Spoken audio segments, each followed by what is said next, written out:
Aujourd'hui, j'ai l'immense plaisir d'accueillir Kamel El Alemi. Kamel est un esprit à la croisée des chemins, ingénieur de l'école Mohammedia, journaliste, dirigeant de médias, écrivain contemplatif et stratège engagé. Il occupe aujourd'hui le poste de directeur général adjoint au sein du groupe Le Matin et est doté d'un parcours très riche. Il a évolué entre l'écriture, le conseil stratégique et la formation en conservant une constante, celle de replacer l'humain au cœur de son discours. Son approche du leadership est nourrie par la sagesse, la profondeur des traditions, lecture critique du monde contemporain. Il est l'auteur de nombreux articles sur le bonheur, le silence, l'émotion, la justesse. Avec une plume sensible, il explore les liens entre spiritualité, quête de sens et transformation intérieure. Même si ces écrits de Razali datent d'il y a 1000 ans, mais ça colle parfaitement à tout ce qui est moderne aujourd'hui, parce qu'il nous donne une démarche scientifique pour se découvrir qui suis-je, etc., jusqu'à arriver à une définition du bonheur et de ce qu'il doit être, ce bonheur-là. Quand il parle de désir, de sagesse, de colère, c'est les trois émotions qu'il met en exergue. Il ne dit pas qu'il faut condamner la colère ou le désir, ne pas les avoir et laisser la sagesse. Non. Il dit que tout doit exister dans un équilibre et que c'est notre moteur, quelque part, pour appliquer le changement, pour passer à l'action. Et Faust est un scientifique qui n'était plus satisfait un peu de toute sa connaissance, donc qui cherchait autre chose, qui a fait un pacte avec le diable et qui a vu toutes ses facultés, ses plaisirs réalisés, etc., etc., mais au final, ça sonnait faux. Et donc, il était très déçu. Et donc, la connaissance toute seule, sans qu'il y ait une quête de sens, ne sert à rien. La quête et le sens ne doivent pas devenir une prison. Je suis tout à fait d'accord. Mais, c'est-à-dire, c'est pas j'ai un objectif et contre vent et marée, ça s'appelle l'entêtement. Et moi, je suis contre un tel entêtement. Bien sûr, il faut avoir de la volonté, même quand on a un objectif, qu'on ne réussit pas, il faut retenter, etc. Je ne dis pas qu'il faut abandonner, mais on est, comme j'ai dit au début, je suis un adepte du Lean Agile, et dans le Lean Agile, ce n'est pas une droite. C'est-à-dire que je ne fixe pas un objectif et je trace une droite, ce n'est pas le chemin optimisé, mais je sais d'où je pars, je sais où est-ce que je veux arriver. Cette destination peut évoluer selon les paramètres et ça devient le chemin optimal. Entrer dans ce processus d'amélioration continue, de se remettre en cause. Parce que pour moi, on peut apprendre de tout le monde. Chaque interaction, c'est une leçon. Il n'y a pas un expert ou ça peut être un ouvrier ou un mendiant ou un directeur ou je ne sais pas qui, mais chaque occasion d'interagir est une occasion d'apprendre. Mais des fois on ne peut pas le faire à chaud, donc il faut le faire à froid. C'est très important dans notre processus de formation intérieure d'avoir justement cette remise en cause. Si Kamel, déjà, on va enlever l'intrigue tout de suite. Ingénieur de l'école Mohammedia et aujourd'hui directeur général adjoint du groupe Le Matin et journaliste. Cette transition, ce passage, comment s'est-il fait ? Je pense qu'il y a un fil conducteur. C'est d'abord la passion. Et mon expérience au sein du groupe Le Matin, j'ai démarré au sein du groupe, ça fait une trentaine d'années. Et vraiment, mon fil conducteur, c'était la passion, parce que c'est un groupe, on ne le sait pas toujours, mais c'est un groupe qui est industriel quelque part, parce qu'il y a une usine, l'imprimerie. D'accord. Et donc, c'est vraiment industriel, d'où l'intérêt de démarrer dans ce groupe. Après, j'avais démarré aussi sur le volet technique, les réseaux, les montages, etc., toute la transition informatique de l'époque, et donc j'avais assuré ça. Ensuite, parce que il y a une logique, et quand on est en production, il y a une logique industrielle à tous les niveaux, et c'est ce qui m'a permis un peu d'évoluer au sein du groupe dans ce sens-là. le background aussi de la formation, il y a un volet littéraire, même dans le scientifique, pour l'ingénieur, oui. dans les classes prépa. Il y a des dissertations, il y a des œuvres, et donc il y a beaucoup de philosophie aussi, etc. Donc on est quelque part préparé pour ça. Ensuite, je suis toujours un adepte du Lean Agile, et donc il faut apporter de la valeur ajoutée de manière pratique, et ça s'exprime à tous les niveaux. Et puis le rôle aussi du groupe d'apporter de la valeur à son environnement, d'être acteur. Ça m'a permis un peu aussi de prendre la plume, de transmettre des messages qui collent parfaitement à la ligne éditoriale et à mon éthique et mes principes. Donc c'est un peu ça. Et l'écriture, ça a commencé quand? C'est-à-dire que vous avez commencé à intervenir en tant que... Alors l'écriture, avant j'écrivais pour moi-même, j'écrivais des poèmes, des choses dès que j'étais très jeune. J'aimais dessiner et écrire. Magnifique. Mais professionnellement, disons, ça fait 6 ans que j'ai commencé à écrire.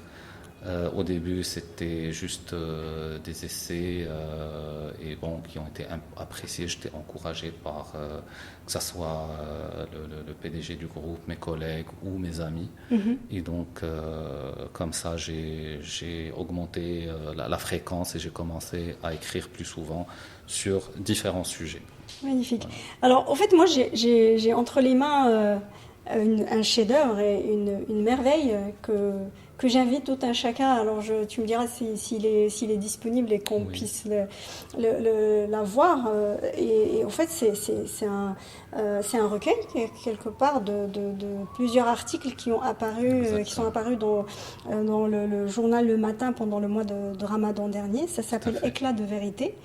Et moi, je te cache pas que j'ai été touchée vraiment de manière assez incroyable.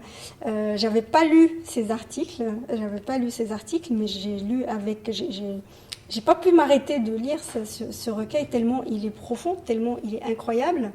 Et moi, la question qui me vient, c'est que est-ce que toutes les écritures que tu as pu faire vont dans ce sens-là, et je parle bien entendu d'humanisme, d'humanité, de spiritualité, de profondeur, de tradition, de sagesse, d'histoire un peu. Donc est-ce que de philosophie, est-ce que ça a toujours été ce courant, on va dire, d'écriture qui t'a inspiré? Au fait, quand j'écris, j'ai quelques principes directeurs. D'abord, ça doit apporter de la valeur ajoutée. Donc s'il n'y a pas de valeur ajoutée, je me dis pourquoi écrire. Et donc la deuxième chose, c'est que ça doit être 360 degrés. C'est-à-dire il faut vraiment traiter les différents angles de vue, ne pas être dans une approche et laisser justement toute la liberté au lecteur de se faire une idée, de prendre ses propres décisions.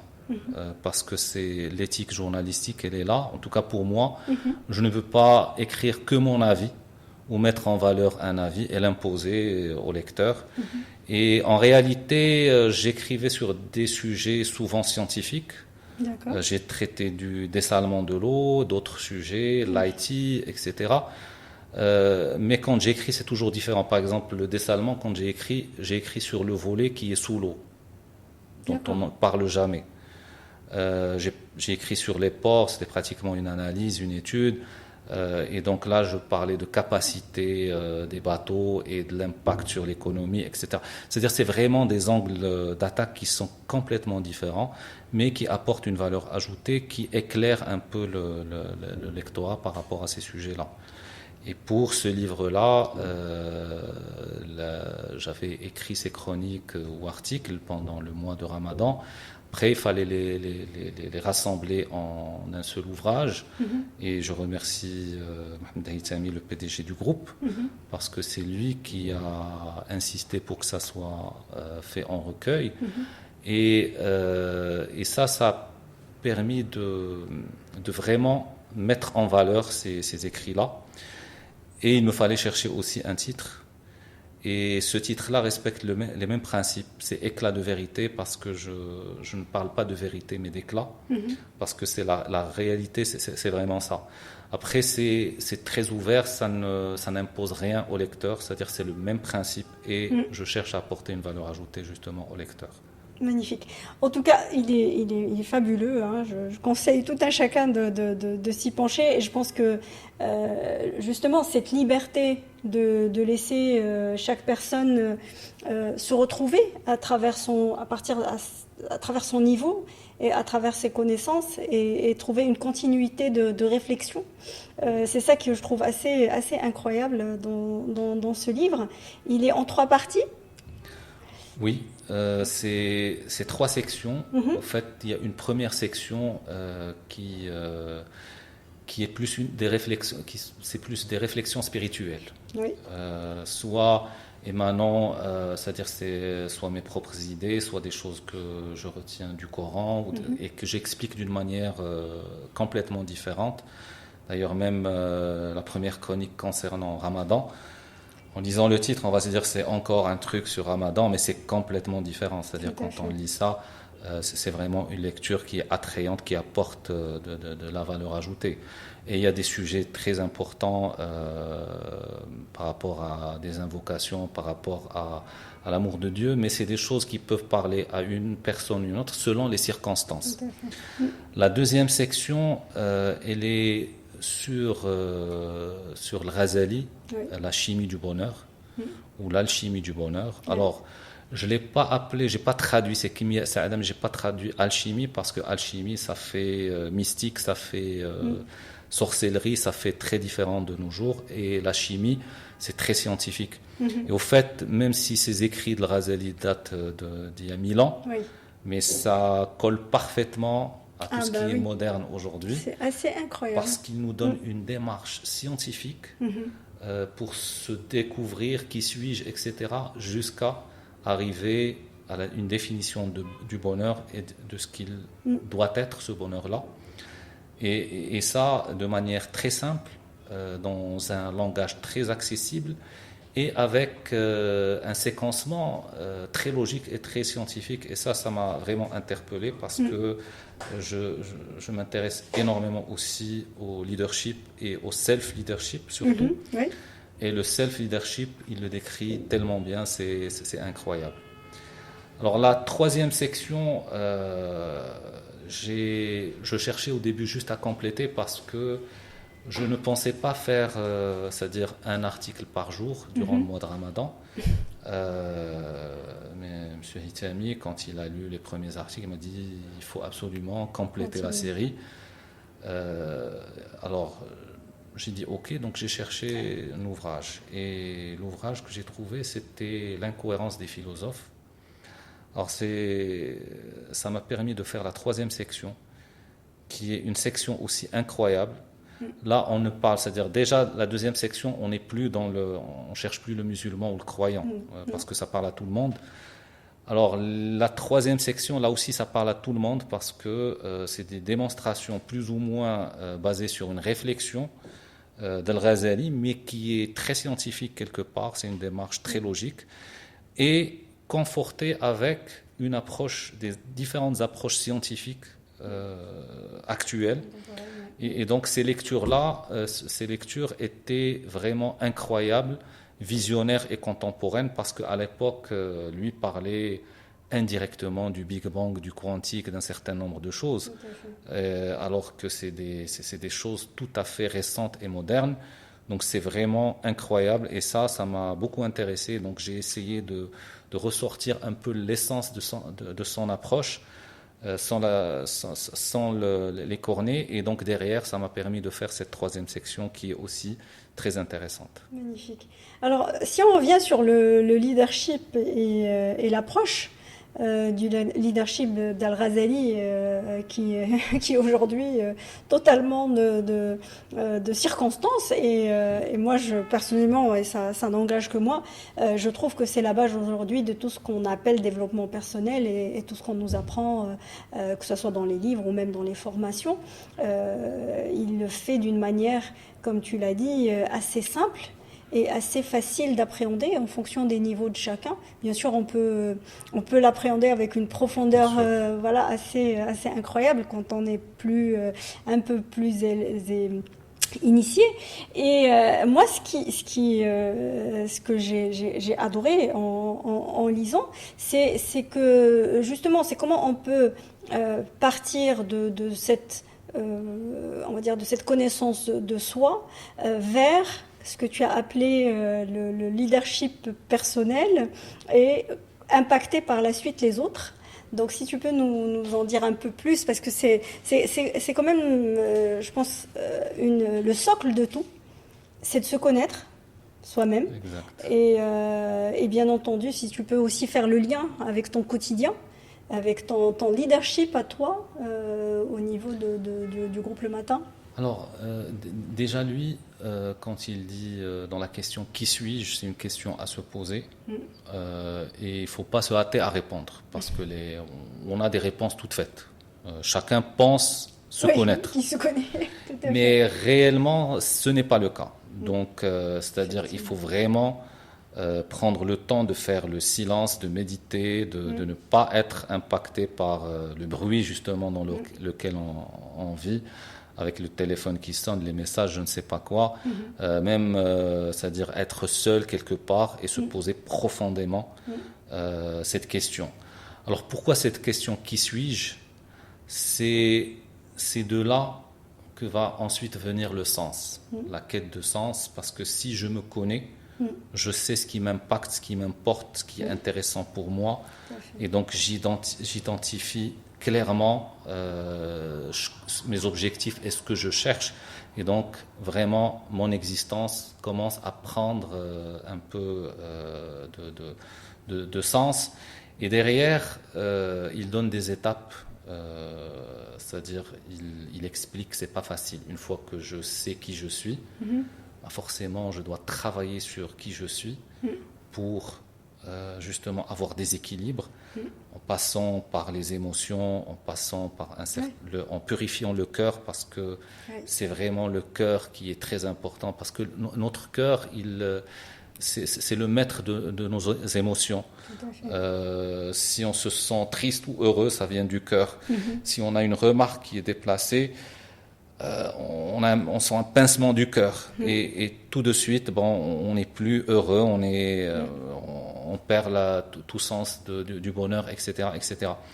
Donc lui, il donne une démarche justement en passant, c'est-à-dire je l'ai traité en 9 articles, en passant d'un article à un autre. À la fin de chaque article, on trouve une question qui va ouvrir sur l'article suivant. Et donc c'est vraiment une démarche. En tout cas, les personnes qui ont lu ont dit, là il y a une méthode à suivre. Et donc on n'est pas en train de lire des articles, mais de suivre une méthode. Et donc il faut lire et appliquer. Il faut prendre le temps d'appliquer. Et l'objectif, quelque part, ce qui est aussi très intéressant, c'est qu'on peut penser qu'Al-Ghazali, en tant que théologien, en tant que musulman, en tant que soufi, en tant que scientifique aussi de l'époque, peut-être, c'est-à-dire avoir une lecture complètement renfermée, mais non, il a une lecture complètement ouverte. Juste un exemple, quand il parle de désir, de sagesse, de colère, c'est les 3 émotions qu'il met en exergue. Il ne dit pas qu'il faut condamner la colère ou le désir, ne pas les avoir et laisser la sagesse. Non. Il dit que tout doit exister dans un équilibre et que c'est notre moteur quelque part pour appliquer le changement, pour passer à l'action. Parce que si on n'a pas de colère, mais si on n'a pas de désir, on ne va pas agir. Et lui, il pousse vers l'action. Et donc, on est là aussi dans l'intelligence émotionnelle, dans la compréhension de l'autre, parce que quand on s'écoute, quand on sait qui on est, on commence à mieux comprendre. Et c'est-à-dire avoir des personas, des gens qui sont autour de nous. Et donc, derrière ça, ça nous permet de mieux communiquer avec ces gens-là et de passer le bon message et de leur montrer où est l'intérêt collectif. Et donc, derrière, pour qu'on parle de leadership personnel, si je n'arrive pas à me connaître moi-même, à maîtriser mes émotions, à purifier mon cœur, à faire toutes les étapes, comment je peux prétendre passer à l'action vers l'extérieur alors que mon fondement n'est déjà pas bon. Tout à fait. Donc on ne peut pas construire un immeuble sans fondation. Il faut avoir les fondations et vraiment ce côté intérieur est très important, c'est les fondations de toute action. Et ça permet d'avoir un alignement et d'atteindre les objectifs beaucoup plus rapidement. Et donc, c'est un peu ça ce que j'utilise aussi dans ma vie personnelle. Parce que la colère ne sert à rien. Parce que être... encore une fois, il faut l'être un peu, mais pas dans la démesure. Tous, exactement, par la colère, il faut la comprendre. Ça devient négatif. Je peux me fâcher, mais je garde le contrôle. C'est ça le plus important. Il ne faut jamais perdre le contrôle. Et donc, c'est le plus important. Et puis, ce qui nous apprend aussi, c'est que le bonheur n'est pas une destination. Tout à fait. C'est sûr, mais c'est un itinéraire, c'est un acheminement, c'est une question de chaque instant. Et que même une douleur ne peut pas désactiver le bonheur du moment que ça rentre dans la quête et dans le sens, que c'est aligné, c'est-à-dire c'est un effort qu'on fait pour quelque chose et donc qu'on peut savourer malgré. Et c'est ça ce qui fait qu'on peut trouver des personnes très pauvres mais heureuses et des personnes très riches mais malheureuses. Exactement. Et justement, c'est cette quête de sens, comme tu l'as appelée, elle arrive à chacun en fonction de ses circonstances, en fonction de son cheminement et de ce qu'il est. Toi, à quel moment ça a commencé à devenir une évidence ?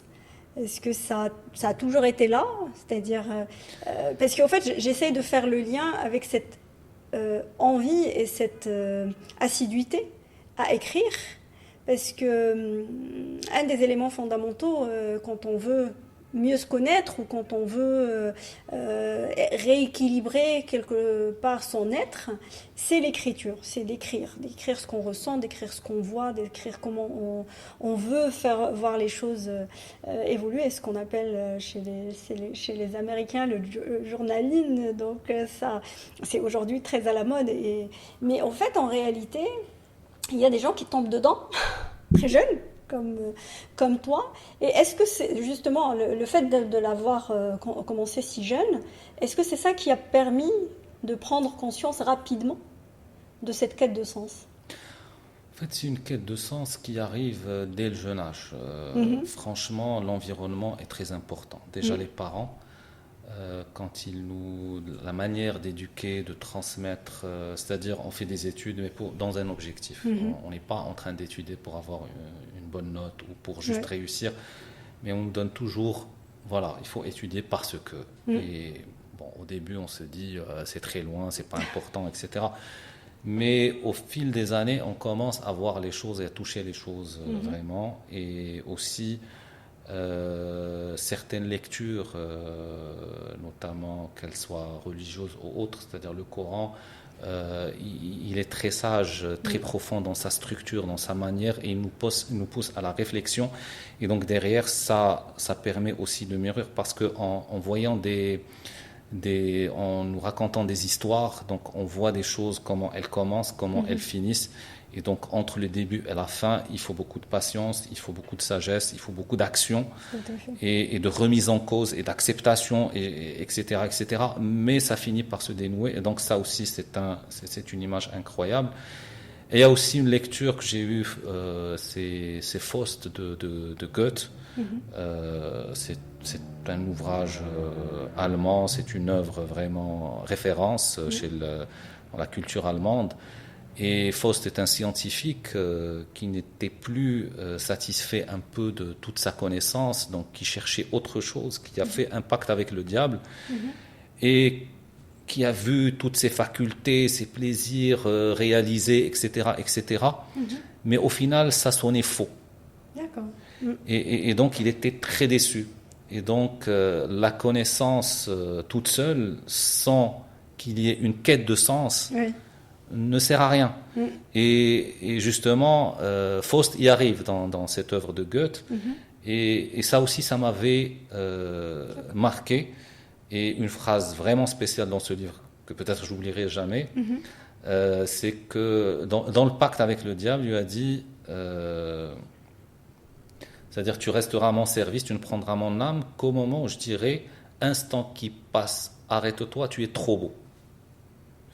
Donc, c'est vraiment atteindre à un niveau d'extase qui est incroyable. Et c'est ça un peu c'est-à-dire, si c'est ça l'objectif, c'est pas bon, quelque part. Exactement. Donc, des fois, c'est des choses plus terre à terre, mais qui nous font beaucoup plus du bien et qui nous apportent beaucoup plus de bonheur. Et c'est pour ça que cette quête intérieure de savoir qu'est-ce qu'on est, qu'est-ce qu'on veut, où est-ce qu'on va, c'est très très important. Et les échanges, les échanges sont très, c'est-à-dire que ce soit avec des amis, des frères, des collègues, des directeurs, etc. Tout ça, c'est très riche. C'est du moment qu'on sait être à l'écoute et qu'on sait capitaliser. Et donc, si on sait capitaliser, ben, ça nous mène vers ça.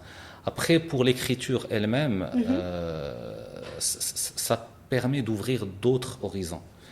Parce que quand on échange, on est dans notre cercle. Aujourd'hui, les réseaux sociaux permettent de toucher beaucoup plus loin, mais l'écriture permet, je dirais, d'immortaliser. Je me rappelle quelqu'un qui avait écrit une tribune, ça fait très longtemps, et il m'a dit, voilà, à cette époque-là, Internet, c'était vraiment au début. Et il m'a dit, bon, c'est passé au journal, c'est le papier, mais il m'a parlé, c'est-à-dire c'est un jour, par rapport, si c'est un hebdomadaire, ça resterait une semaine sur le marché. Et un magazine, ça resterait un mois sur le marché. Je lui ai dit, sur le net, c'est éternel. Tant que le net existe, c'est toujours là. C'est toujours là. Chercher ce type de sujet. Et ça l'avait à l'époque interpellé. Et en réalité, c'est ça. Aujourd'hui, c'est beaucoup plus riche. C'est-à-dire avec tous les canaux, les réseaux sociaux, avec tout ce qu'on a. C'est-à-dire vraiment, aujourd'hui, j'ai des posts sur LinkedIn, sur des articles. Et bon, ça fait des mois. Et après, je reçois un like, etc., un message, une republication. Et ça, alors que le sujet, je l'ai oublié. Je suis passé à autre chose. Et donc, c'est ça la magie de l'écriture, c'est ce volet intemporel. Exactement. Quand aujourd'hui, on est justement en train de parler d'Al-Razali il y a 1000 ans, je pense que lui, en écrivant ce qu'il écrivait, il n'aurait jamais imaginé qu'au sein de ce modeste podcast, on serait en train de lui rendre hommage et de s'émerveiller de tout ce qu'il avait fait. En fait, tu as parlé de quelque chose qui m'a inspiré ma question du coup. Tu as parlé de vision, tu as parlé de savoir d'où on vient, qu'est-ce qu'on est et vers quoi on va pour un petit peu cadrer, entre parenthèses, cette quête de sens. Moi, la question qui me vient, c'est que est-ce qu'on a vraiment besoin de connaître tout ça avec précision? Est-ce que parce que, en fait, il y a des avis qui sont assez différents et assez, même limite, divergents. C'est que, oui, c'est bien d'avoir des objectifs, mais il ne faut pas s'y attacher.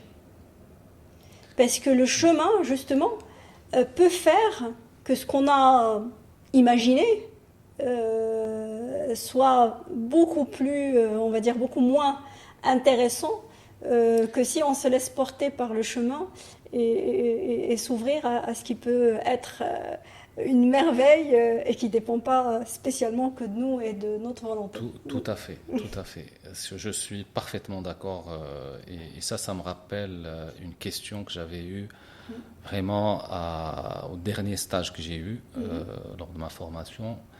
Et j'étais avec un DG d'une grande structure et il m'a posé la question qu'est-ce que tu veux faire après? C'est-à-dire quel secteur, quel domaine, etc., etc. Et j'ai dit je ne sais pas. Bon, il n'était pas très satisfait parce que ça fait pas de le dire comme ça, c'est-à-dire ça veut dire que je n'ai pas planifié, mais c'est vrai que je savais ce que je voulais faire en tant qu'ingénieur, etc. Je savais que je voulais être sur le technique.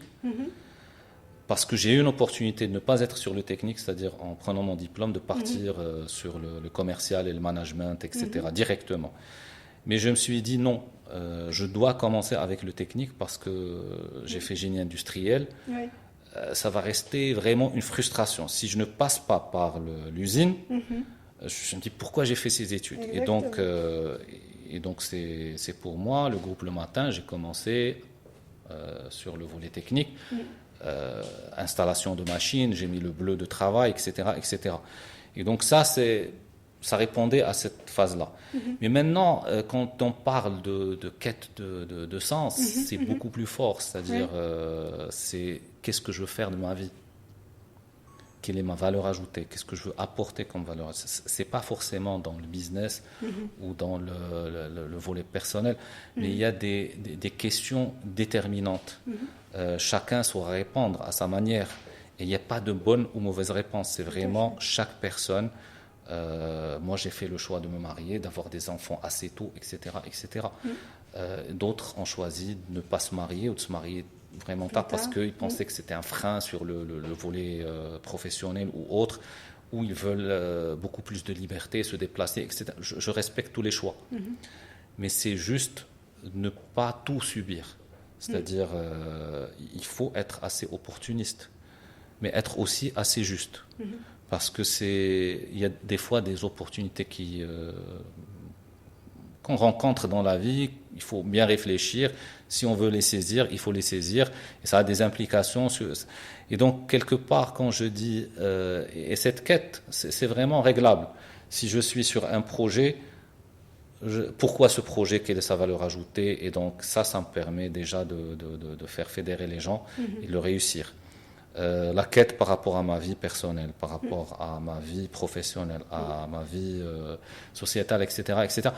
Donc c'est pas la quête et le sens ne doivent pas devenir une prison. Oui, je suis tout à fait d'accord. Exactement. Mais c'est-à-dire c'est pas j'ai un objectif et contre vent et marée, ça s'appelle l'entêtement. Et moi je suis contre un tel entêtement.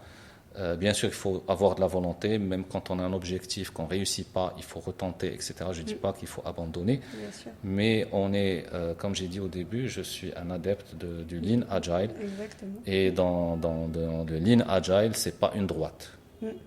C'est-à-dire que je ne fixe pas un objectif et je trace une droite, ce n'est pas le chemin optimisé, mais je sais d'où je pars, je sais où est-ce que je veux arriver.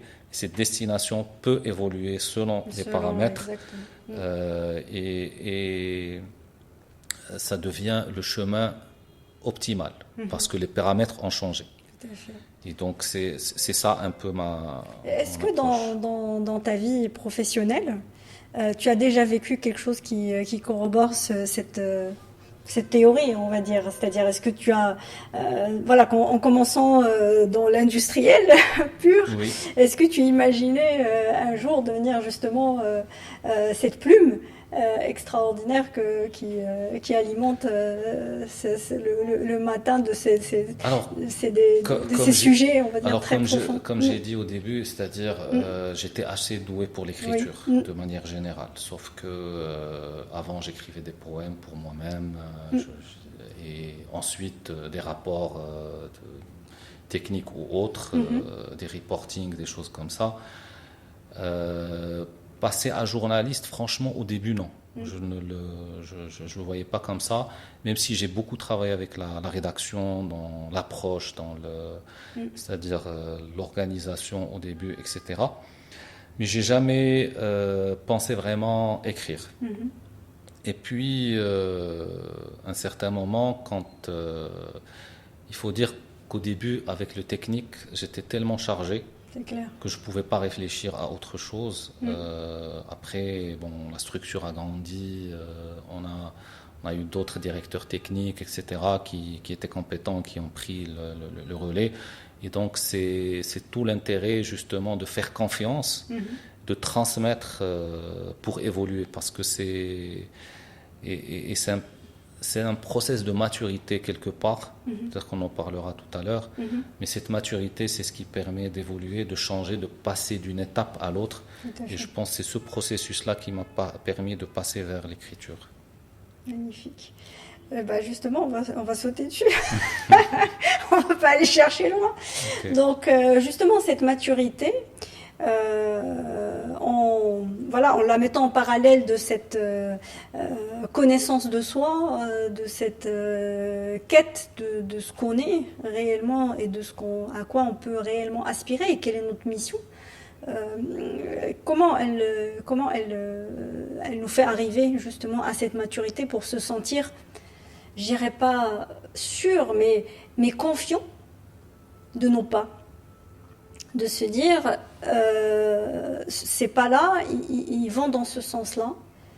Bien sûr, j'ai le droit de me tromper, mais quel que soit le résultat, je sais que ça me rapproche petit à petit de cette destination. Au fait, cette maturité, c'est un process continu et il n'y a pas de hasard dans la vie quelque part. Je donne un exemple. Durant aussi ma formation, le premier stage qu'on fait, c'est un stage ouvrier. Alors le stage ouvrier, j'étais avec des ouvriers en maintenance mécanique électrique et quelque part j'ai échangé avec eux et j'ai vu un peu comment ils voyaient un peu leur responsable qui était un ingénieur et ils avaient une idée toute faite par rapport à cette personne-là, c'est qu'elle ne comprenait rien aux techniques. Et au fait, quand j'ai rencontré la personne, enfin ce directeur ingénieur, je lui ai posé est-ce qu'il était ingénieur en mécanique, en électrique. En fait, pas du tout, c'est une autre spécialité et il a beaucoup plus de responsabilités à part la maintenance, mais le volet maintenance, il ne s'y connaît pas. D'accord.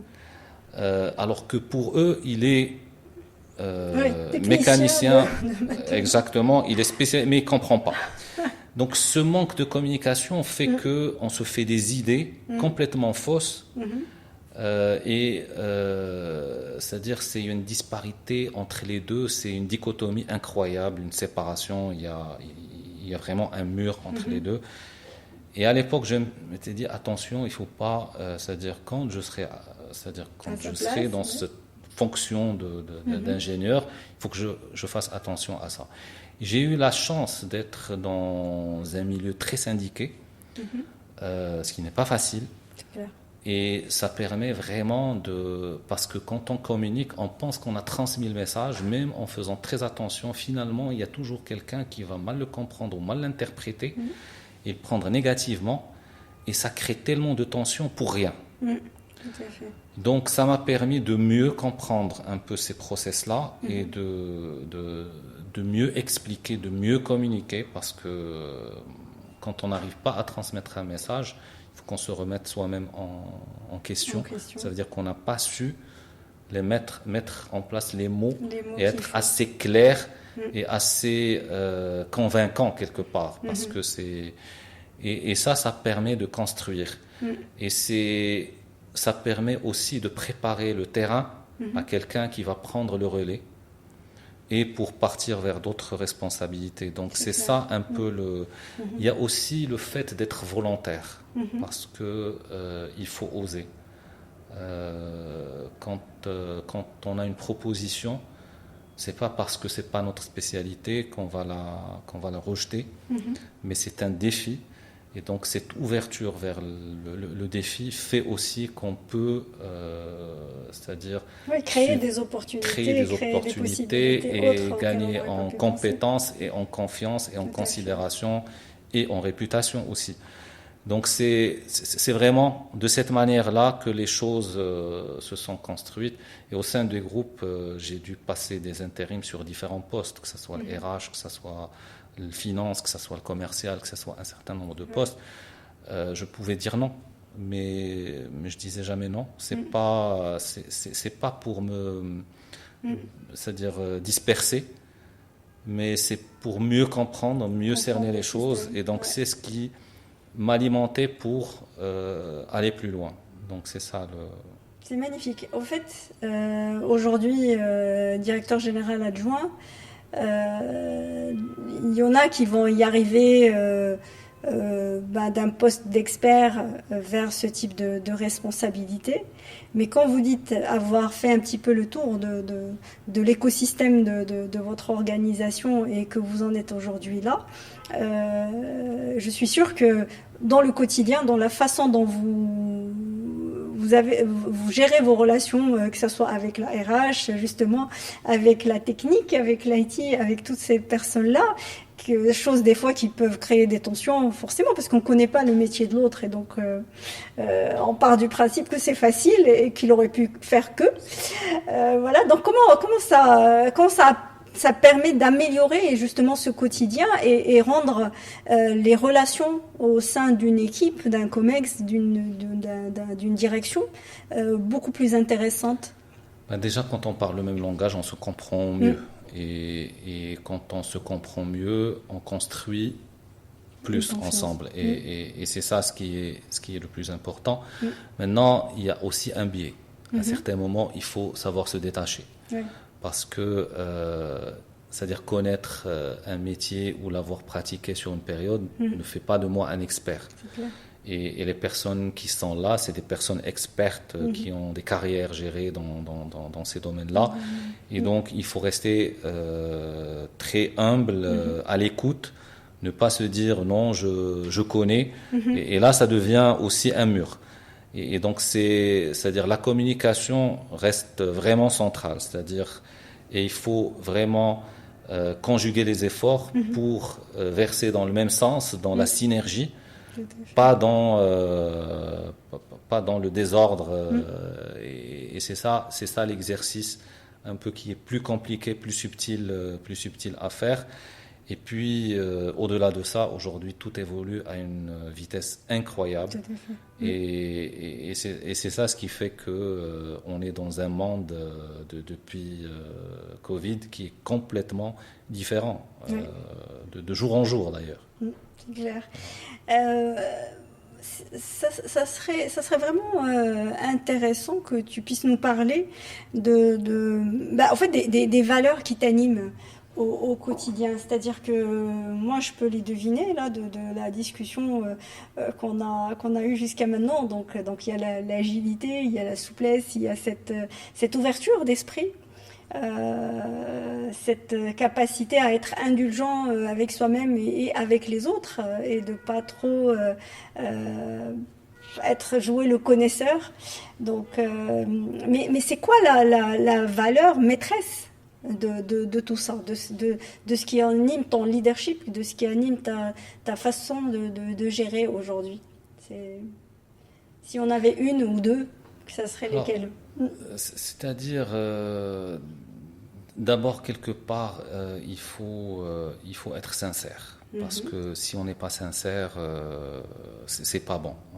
Et d'ailleurs, on devient très variable. Et donc, forcément, c'est perçu et c'est pas bon à la langue. Ensuite, il faut persévérer dans le bon sens parce que dans une entreprise, dans la vie, on passe par des moments, même durant les études, on passe par des moments difficiles. Et donc, si on n'est pas persévérant, on va s'auto-détruire. Je m'explique. Si un professeur, par exemple, pense qu'on n'est pas bon, qu'on est médiocre, et parce qu'il pense qu'on est médiocre, on va détester sa matière et on va agir négativement, on ne fera que confirmer son jugement. Si on persévère dans le bon sens, il va finir par se rendre compte qu'il se trompait, il va reconsidérer. Pareil, si on a un responsable qui pense qu'on n'est pas bon et qu'on persévère dans le bon sens et qu'on ne se mette pas à saboter, parce que dès qu'on se met à saboter, il y en a qui prennent cette position, ils se disent, bon, de toute façon, mon responsable n'est pas content de ce que je fais, il ne sera jamais. Donc je vais commencer moi aussi à ne pas venir partir, à tricher, à je ne sais pas quoi. Mais en adoptant cette posture, on ne fait que confirmer. Donc la persévérance, pour moi, est très importante. Et puis, le dernier élément, c'est la remise en cause. C'est-à-dire, c'est vraiment, à chaque fois, il faut se dire qu'est-ce que j'ai bien fait, qu'est-ce que je n'ai pas bien fait, comment j'aurais dû réagir à cette chose et entrer dans ce processus d'amélioration continue, de se remettre en cause. Parce que pour moi, on peut apprendre de tout le monde. Chaque interaction, c'est une leçon. Et il n'y a pas un expert ou ça peut être un ouvrier ou un mendiant ou un directeur ou je ne sais pas qui. Mais chaque occasion d'interagir est une occasion d'apprendre. Mais des fois, on ne peut pas le faire à chaud. Donc il faut le faire à froid. C'est très important dans notre processus de formation intérieur, d'avoir justement cette remise en cause. Alors, dans ton quotidien de top manager, de directeur, quel est le temps que tu consacres à cette quête? C'est-à-dire, quel est le temps que tu prends pour toi, avec toi, pour dire, voilà, c'est là où je dois m'améliorer, ça j'aurais pu le faire de cette manière-là ou pas. Et puis surtout, voilà, est-ce qu'il y a un rituel, est-ce qu'il y a quelque chose d'assez cadré qui se répète, ou est-ce que c'est en fonction des jours et en fonction des circonstances? Alors, les deux. D'abord, quand on sort d'un test, entre guillemets, qui est un peu compliqué, il faut se remettre en cause tout de suite, il faut prendre un temps de réfléchir, ne serait-ce que pour retrouver son mood, retrouver sa confiance en soi et retrouver un peu... et donc atténuer et analyser, etc. etc. Et donc ça, c'est très très important de le faire à chaque fois que c'est nécessaire. Après, une réflexion globale, ça se fait beaucoup plus rarement quand on a l'occasion de méditer, de réfléchir, d'être seul. C'est-à-dire là, c'est vraiment quand on voit qu'il y a une orientation, que ça commence à dériver, parce que des fois, c'est une dérive lente mais continue. Et donc, quand on voit qu'on s'est écarté un peu, donc là, il faut se reposer, dire voilà, qu'est-ce qui a changé, qu'est-ce qui fait qu'est-ce que je dois changer, etc., etc. Donc moi, en tout cas, c'est comme ça c'est-à-dire à chaque fois que c'est nécessaire, et je le sens tout de suite parce que derrière, il y a ce pincement de cœur qui vient m'alerter. Ou sinon, quand je me vois soit dans un cycle effréné, soit parce qu'il faut savoir s'extirper justement de ces cercles vicieux quand le temps ne nous appartient plus. Et ça m'est déjà arrivé plusieurs fois. À un certain moment, on sent qu'on ne contrôle plus rien dans sa vie. On n'a plus un moment, on a un calendrier qui est totalement rempli. Et on n'a aucun temps ni pour sa famille, ni pour soi-même, ni pour quoi que ce soit. Et ça, c'est très mauvais. Quand on arrive à ça, il faut savoir dire stop et limiter et garder une certaine intimité et un certain temps pour soi-même, pour sa famille. Ça, c'est vraiment primordial. Magnifique. Et là, en termes de connexion, et d'énergie quelque part, c'est-à-dire qu'on a tous des phases où on commence à se sentir un petit peu plus mou, un peu moins, moins motivé par son quotidien et il faut quelque chose. On cherche cette petite chose qui va nous permettre de se reconnecter à nous-mêmes, de se reconnecter à l'univers, de se connecter aux autres. C'est le défi et le changement. Oui. C'est-à-dire, moi, si je suis resté dans cette entreprise, dans cette institution, c'est parce que j'ai tout le temps eu des défis complètement différents. Oui. Et d'où la passion. C'est-à-dire, moi, je ne peux pas rester dans le répétitif. Clair. Si on est dans le répétitif, je ne peux pas. Oui. Franchement, ma construction, je ne peux pas. Je pense qu'il n'y a pas un être humain qui est capable de... Il y en a qui sont plus dans le confort de ce qui est maîtrisé. Ça veut dire qu'ils sont pas dans le répétitif ailleurs. Parce que, c'est-à-dire que la place qu'ils donnent à... Disons pas de jugement, mais c'est des personnes... C'est pas du jugement, c'est juste des façons différentes d'appréhender. Chacun, où est-ce qu'il trouve un peu son bien-être. Moi, c'est dans le défi et dans le changement. Oui. Et c'est ce qui explique d'ailleurs mon parcours. C'est-à-dire, j'ai fait beaucoup de choses. Et justement, c'est ce qui fait que ça me passionne, que je suis toujours là, que ça me motive. Mais c'est vraiment le défi et le changement. Pour moi, c'est quelque chose de très important. Et aussi le micro-learning. C'est-à-dire aujourd'hui, parce que même quand j'écris sur un sujet, j'écris pas parce que juste je veux écrire. Non. Ouais. Je vais faire une recherche. Je vais voir ce qu'il y a dans ce domaine-là, etc., pour ne pas écrire n'importe quoi. Surtout quand c'est des sujets lourds. Ouais.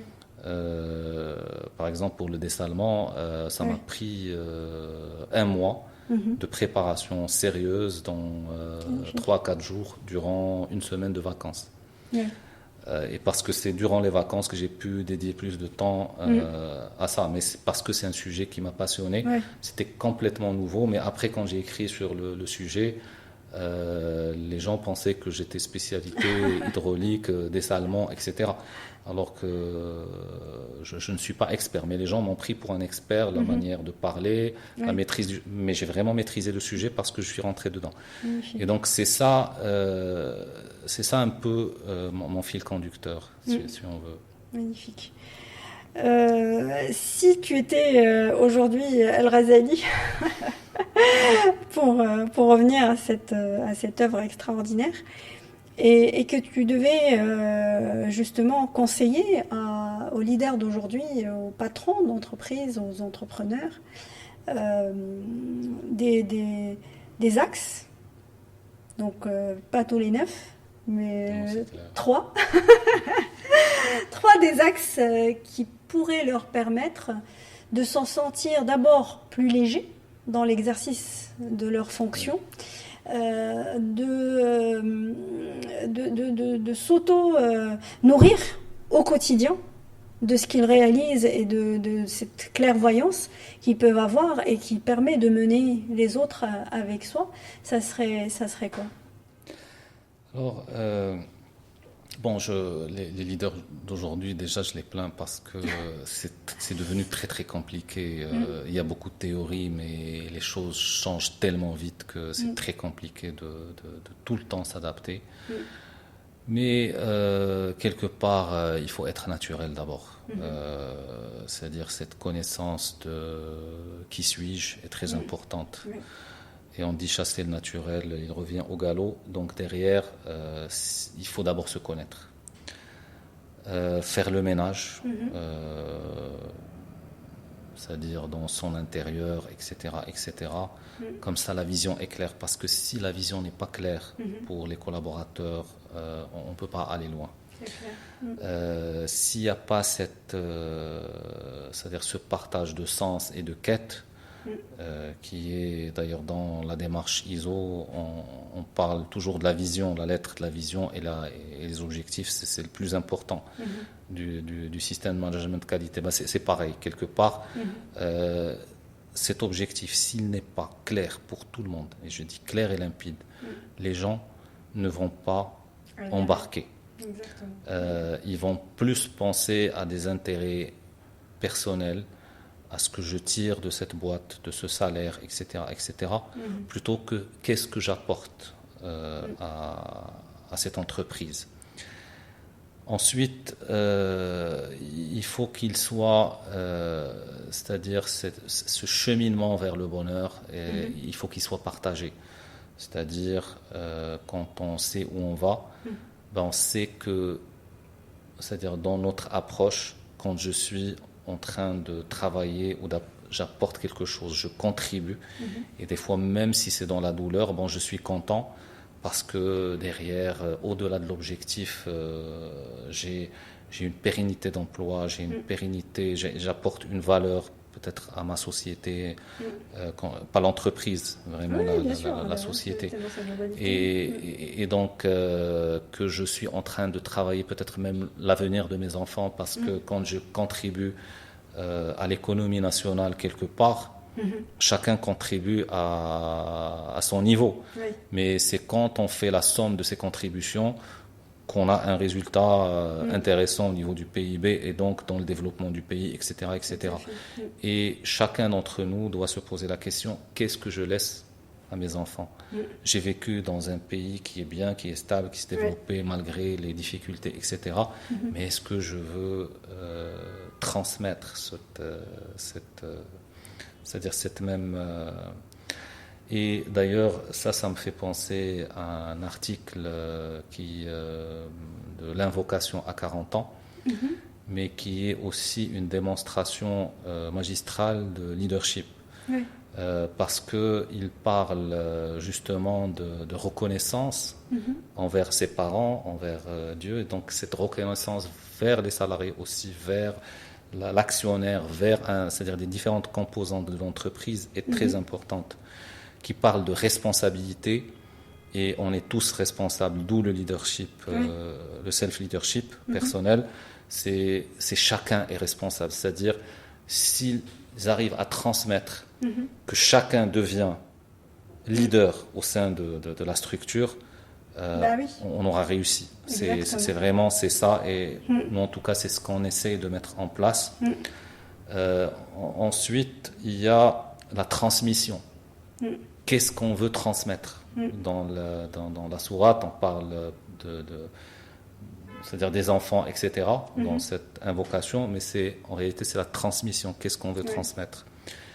Et au final, on parle de la remise en cause quand on demande le maghfira.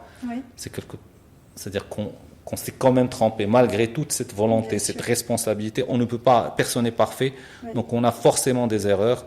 Et cette demande de repentance, cette volonté fait que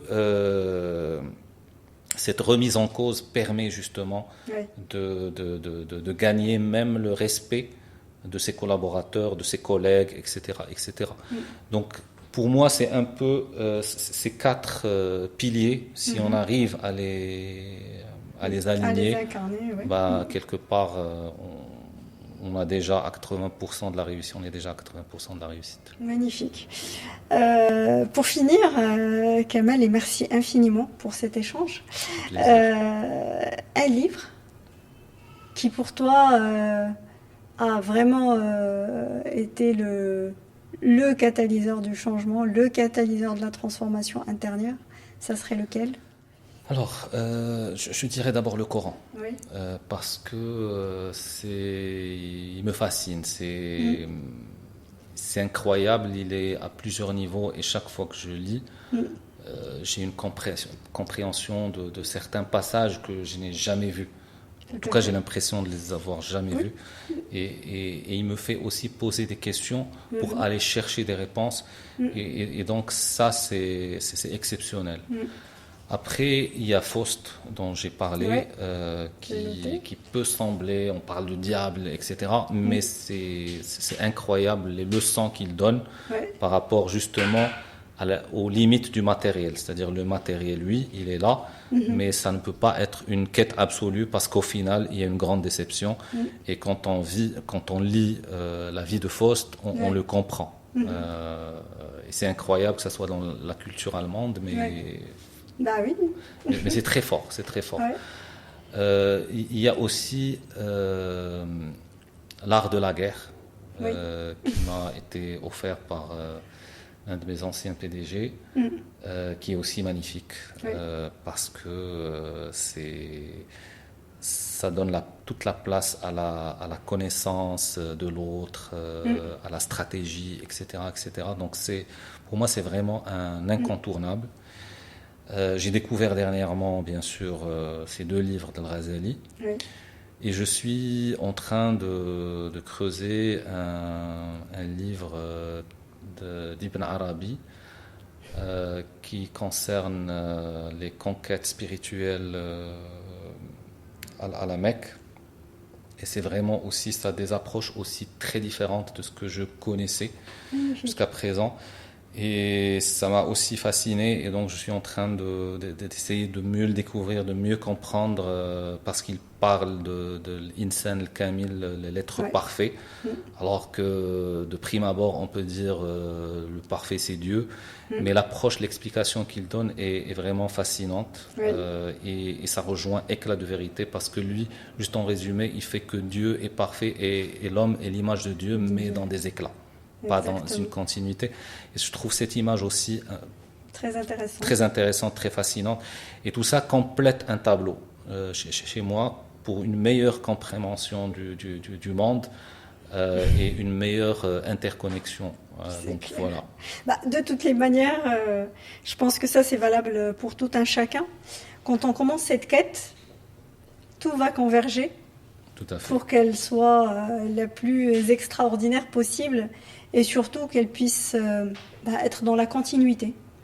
C'est-à-dire que je pense que chacun a son niveau et chacun va se reconnaître dans ces phrases-là. Mais quel que soit le point de départ, euh, c'est réellement une continuité et chacun la vit. C'est très, c'est très, très authentique pour chacun et c'est ça Tout à fait. qui Tout à rend fait. l'être humain extraordinaire. C'est un chemin infini. Et donc, Exactement, tout à fait. exactement, Tout à fait. exactement. En tout cas, j'ai été ravie. Moi aussi. Merci beaucoup, Kamel, franchement. J'ajouterai juste une Oui, chose. bien Pour sûr. ceux qui veulent le livre, Oui, il est sur la plateforme Kitab de tel quel, en d'accord. ligne. On Oui, peut le commander bah, en ligne sur super. la Bah, en plateforme. tout cas, on vous mettra le lien de la plateforme s'ils Ok. ont, Oui, voilà. oui, oui, sans lien.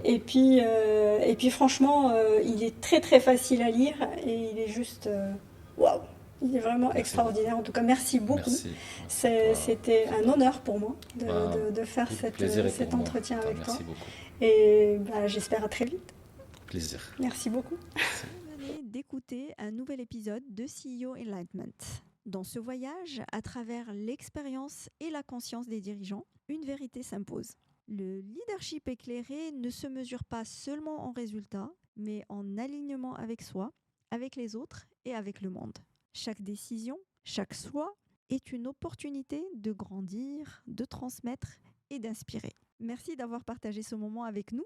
Si nos discussions font écho en vous, alors abonnez-vous, partagez cet épisode et rejoignez-nous pour la prochaine conversation sur CEO Enlightenment.